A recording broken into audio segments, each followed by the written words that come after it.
Movie کا start Sweden میں ہوتا ہے، جہاں ایک برٹش فیملی جسے اسمتھ فیملی کے نام سے جانا جاتا ہے سوالٹا نام کے آئی لینڈ پر چھٹیاں منانے جا رہی ہے۔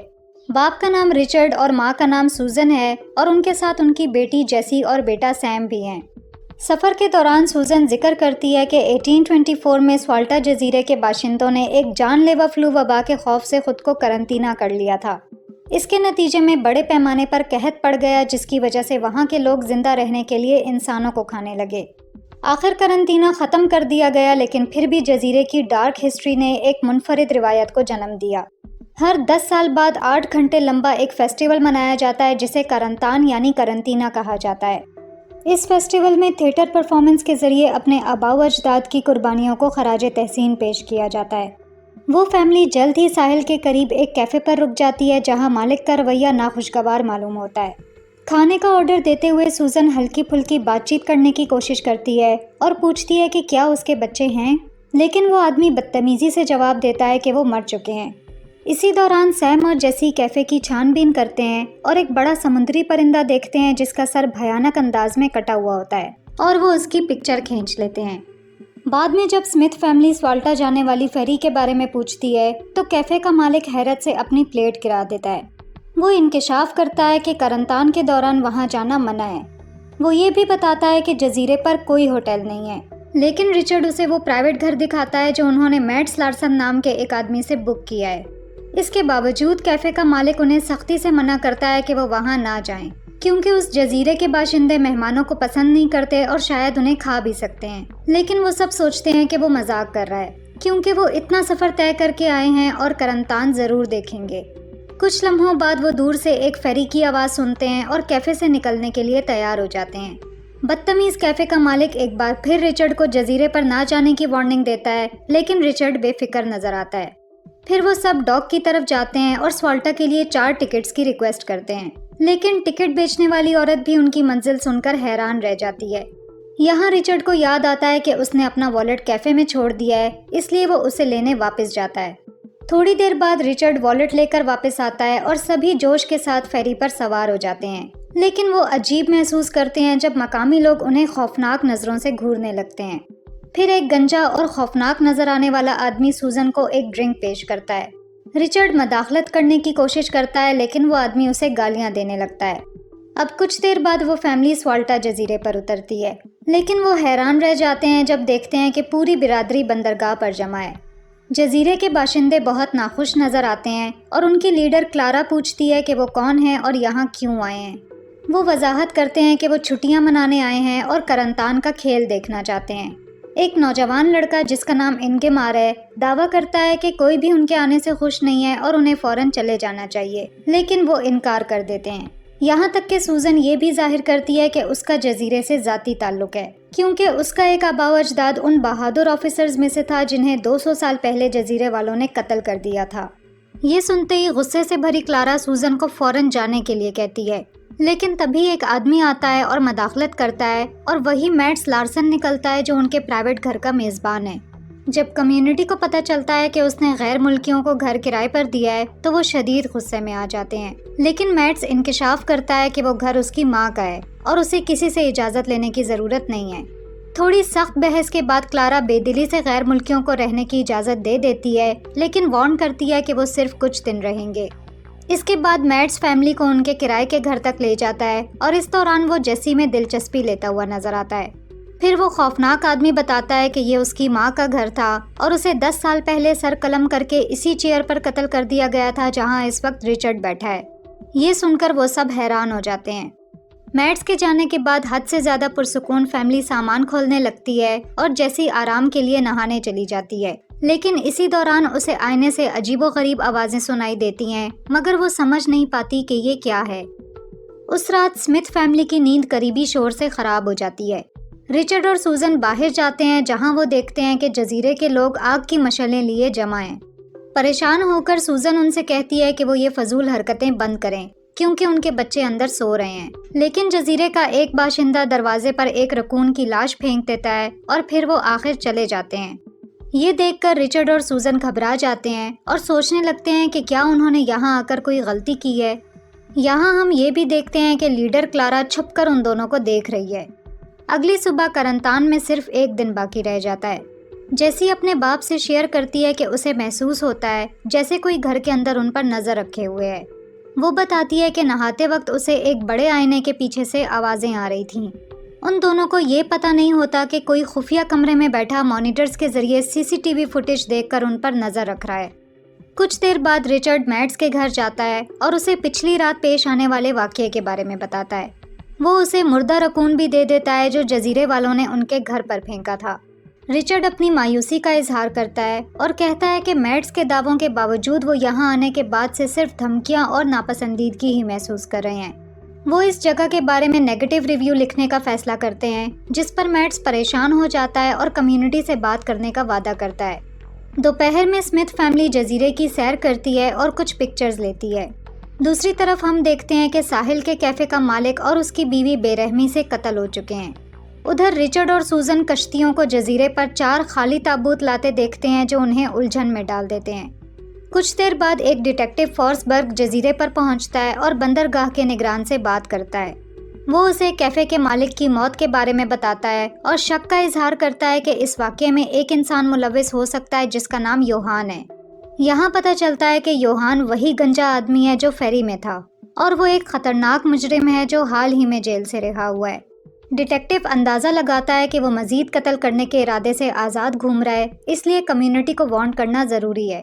دوسری طرف جزیرے کے لوگ کرنتان کی ریہرسل کر رہے ہوتے ہیں کہ اچانک ڈیٹیکٹیو فورسبرگ وہاں آ جاتا ہے۔ وہ یوہان کے بارے میں پوچھتا ہے اور پتہ چلتا ہے کہ وہ ووڈکا خریدنے کے لیے جزیرے سے نکل چکا ہے۔ پھر کلارا فورسبرگ کو وارن کرتی ہے کہ وہ یہاں نہ آئے کیونکہ بیرونی قانون یہاں لاگو نہیں ہوتا اور کرنتان ہی یہاں کا انصاف کرتا ہے۔ مگر ڈیٹیکٹیو اسے وارن کرتا ہے کہ اگر وہ اپنا سر اپنی جگہ سلامت رکھنا چاہتی ہے تو محتاط رہے۔ جب فورسبرگ وہاں سے روانہ ہوتا ہے تو ہم دیکھتے ہیں کہ یوہان دور سے اسے دیکھ رہا ہوتا ہے۔ ادھر سیم اور جیسی لوکل کیفے کی طرف جاتے ہیں جہاں کا مالک انگمار نکلتا ہے۔ وہ انہیں بتاتا ہے کہ یہاں آ کر انہوں نے بہت بڑی غلطی کی ہے، لیکن وہ بہن بھائی خوفزدہ نظر نہیں آتے اور ظاہر کرتے ہیں کہ وہ صرف اس لیے یہاں آئے ہیں کیونکہ ان کے پیرنٹس ایک فضول ڈرامہ دیکھنا چاہتے تھے۔ جب ایک مقامی آدمی سیم کو پکڑنے لگتا ہے تو وہ فوراً اس کی آنکھوں میں سپرنکلز پھینک دیتا ہے۔ اس کے بعد بہن بھائی کچھ جزیرے والوں کو عجیب و غریب ماسک پہنے اور کئی تابوت اٹھائے دیکھتے ہیں جن پر انگلش لائر لکھا ہوتا ہے۔ یہ منظر دیکھ کر دونوں کی جان نکل جاتی ہے۔ دوسری طرف ہم دیکھتے ہیں کہ ایک خوفناک میڈس جیسی کے بیڈ پر لیٹا ہوتا ہے، لیکن جب بہن بھائی گھر پہنچتے ہیں تو وہ فوراً وہاں سے بھاگ جاتا ہے۔ جیسی جلد ہی محسوس کرتی ہے کہ اس کے بیڈ پر کوئی موجود تھا اور اس کا کچھ سامان بھی غائب ہے۔ پھر جیسی اپنے کمرے میں موجود آئینے کے قریب جاتی ہے اور اس پر ہارٹ بناتی ہے، جبکہ میڈس دوسری طرف سے اسے دیکھ رہا ہوتا ہے۔ اسی دوران ہم دیکھتے ہیں کہ کلارا جزیرے والوں کے ساتھ کرنتان کی تیاریوں پر بات کر رہی ہے۔ وہ دعویٰ کرتی ہے کہ یہ اس کا آخری سال ہے جب وہ یہ ڈرامہ ڈائریکٹ کر رہی ہے اور وہ چاہتی ہے کہ یہ ایک شاندار انداز میں یاد رکھا جائے۔ یہاں پتہ چلتا ہے کہ کرنتان کے دوران ان کے آباء و اجداد مردوں کو عزت بخشنے کے لیے آؤٹ سائیڈرز کو لا کر ان کی قربانی دیتے تھے، لیکن نوجوان نسل کو اس قسم کے خون خرابے سے نفرت ہے اور اسی لیے پچھلے 30 سالوں میں ایسا نہیں ہوا۔ لیکن کلارا کہتی ہے کہ اب جب کہ موقع خود آ گیا ہے تو انہیں اپنی روایت کو زندہ رکھنے کے لیے اس انگریز فیملی کو قتل کر کے کھانا ہوگا۔ یہ سن کر مقامی لوگ گھبرا جاتے ہیں اور انگمار مخالفت کرتا ہے کہ اسے لگا تھا کہ وہ صرف باہر والوں کو ڈرانے کا منصوبہ بنا رہے ہیں۔ یہاں تک کہ کلارا کا بیٹا سوین بھی اس کے خلاف ہوتا ہے، لیکن وہ عورت ضد کرتی ہے کہ انہیں وہی کرنا ہوگا جو وہ کہے گی۔ شام کے وقت کلارا میڈس کے پاس جاتی ہے تاکہ اسے اپنے اس شیطانی پلان پر راضی کر سکے۔ وہ قتل میں ملوث ہونے سے ہچکچاتا ہے تو کلارا اچانک اعتراف کرتی ہے کہ اسے اس کی گھناؤنی حرکتوں کے بارے میں سب معلوم ہے، اور یہ بھی کہ کیسے وہ رولز کی خلاف ورزی کر کے غیر ملکیوں کو جزیرے پر لاتا ہے، مگر وہ ہمیشہ اس کی حرکتوں کو اگنور کرتے رہتے ہیں کیونکہ وہ انہی میں سے ایک ہے۔ کلارا کہتی ہے کہ اب اس کا فرض بنتا ہے کہ وہ برادری کی اس برداشت کا قرض چکائے، اس لیے میڈس کے پاس ماننے کے سوا کوئی چارہ نہیں رہتا۔ آخر اگلے دن کرنتان کا دن آ جاتا ہے۔ ایک نقاب پوش آدمی ڈھول بجا کر تقریب کا آغاز کرتا ہے، جبکہ مقامی لوگ ارد گرد جمع ہو جاتے ہیں۔ دوسری طرف میڈس اسمتھ فیملی کے لیے کوکیز لے کر آتا ہے۔ وہ بتاتا ہے کہ اس نے کمیونٹی سے بات کی ہے اور انہوں نے اسمتھ فیملی کو ڈرامہ دیکھنے کی دعوت دی ہے، لیکن اسمتھ فیملی بتاتی ہے کہ وہ بندرگاہ میں تیرنے جا رہے ہیں اور ڈرامے میں کوئی دلچسپی نہیں رکھتے۔ وہ دعویٰ کرتے ہیں کہ وہ 8 گھنٹے تک نہیں بیٹھ سکتے اور صرف کلائمیکس دیکھنے آئیں گے۔ جس پر میٹس کو مایوسی ہو جاتی ہے۔ دوسری طرف آخر ڈرامہ شروع ہو جاتا ہے جس میں 200 سال پہلے کے واقعات بیان کیے جاتے ہیں جب جزیرے کو بیرونی دنیا میں پھیلنے والی وبا کی خبر ملی۔ اس پر جزیرے کے سربراہ کے پاس حفاظت کے لیے بندرگاہ کو کوارنٹین کرنے کے علاوہ کوئی چارہ نہیں تھا۔ انہوں نے انگریزوں پر بھروسہ کیا کہ وہ انہیں بیماری ختم ہونے کی اطلاع دیں گے، مگر وبا کافی عرصے تک جاری رہی۔ اس کے نتیجے میں لوگ بھوک سے مرنے لگے اور آخر ایک دوسرے کو کھانے پر مجبور ہو گئے۔ اسی دوران اسمتھ فیملی تیرنے کے بعد گھر واپس آتی ہے۔ وہ میٹس کی رکھی ہوئی پلیٹ میں بسکٹ دیکھتے ہیں اور خوشی سے کھانے لگتے ہیں، مگر وہ بسکٹ نشہ آور نکلتے ہیں اور وہ فوراً بے ہوش ہو جاتے ہیں، جبکہ میٹس تسلی سے یہ سارا منظر دیکھتا ہے۔ دوسری طرف کرنتان میں یہ دکھایا جاتا ہے کہ جزیرے کے باشندوں کو آخر احساس ہوا کہ انگریز انہیں دھوکہ دے رہے تھے اور حقیقت میں کوئی بیماری نہیں تھی۔ یہ سن کر گاؤں والے شدید غصے میں آ گئے کیونکہ وہ پہلے ہی قحط اور آدم خوری کی وجہ سے اپنے خاندان کھو چکے تھے۔ اس لیے انہوں نے ایک ساتھ مل کر انگریزوں کے خلاف بغاوت کی اور انہیں بے دردی سے قتل کر دیا۔ دوسری طرف ہم دیکھتے ہیں کہ میٹس جیسی کے روپ میں اس کے قریب آتا ہے اور اس پر حملہ کرنے کی تیاری کرتا ہے، لیکن یہاں ایک حیران کن موڑ آتا ہے جب یہ پتہ چلتا ہے کہ اسمتھ فیملی نے وہ نشہ آور کوکیز نہیں کھائیں۔ وہ میٹس پر بار بار چاقو گھونپ کر وار کرتے ہیں یہاں تک کہ وہ مر جاتا ہے۔ یہاں یہ بھی پتہ چلتا ہے کہ وہ رچرڈ تھا جس نے کیفے کے مالک اور اس کی بیوی کو مارا جب وہ اپنا بٹوا لینے کے لیے واپس گیا تھا، اور یہ بھی کہ وہ جیسی اور سیم تھے جنہوں نے کیفے میں سمندری پرندے کا سر کاٹ دیا تھا۔ پھر یہ بات سامنے آتی ہے کہ اسمتھ فیملی کوئی معمولی فیملی نہیں ہے، بلکہ سیریل کلرز کا ایک گروپ ہے جو آئسولیٹڈ کمیونٹیز میں گھس کر اپنی خون کی پیاس بجھاتے ہیں۔ اس کے بعد اسمتھ فیملی مزید ہتھیار لے کر جزیرے پر قتل عام شروع کر دیتی ہے، جس میں وہ ہر اس انسان کو بے رحمی سے مار ڈالتے ہیں جو ان کے راستے میں آتا ہے۔ کلارا اور اس کا گروپ یہ سب دور سے دیکھتے ہیں مگر وہ حملہ آوروں کی شناخت سے بے خبر ہیں، لیکن کلارا ابھی بھی کرنتان کو مکمل کرنے پر لگی ہوتی ہے کیونکہ یہ اس کا آخری کرنتان ہے۔ دوسری طرف گاؤں والے خوف سے بھاگتے ہیں اور سمجھتے ہیں کہ یہ سب یوہان کر رہا ہے۔ اس کے بعد جیسی اور سیم بندرگاہ کی طرف روانہ ہوتے ہیں اور وہاں موجود گارڈ کے قریب پہنچتے ہیں۔ وہ گھبرائے ہوئے مظلوم ہونے کا ڈرامہ کرتے ہیں اور جب پریشان عورت انہیں گلے لگاتی ہے تو بہن بھائی اسے قتل کر دیتے ہیں۔ اس کے بعد وہ اس کی لاش کے ساتھ اپنی ایک سیلفی بھی لیتے ہیں۔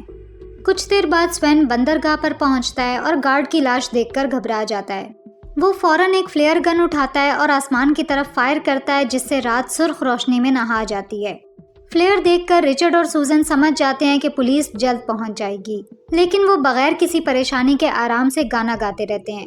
ادھر باقی بچ جانے والے مقامی لوگ جن میں کلارا اور سوین بھی شامل ہیں، حملہ آوروں سے بچنے کے لیے ایک چھوٹی جھونپڑی میں چھپ جاتے ہیں۔ اسمتھس جھونپڑی میں گھسنے کی کوشش کرتے ہیں لیکن دروازہ بند ہوتا ہے۔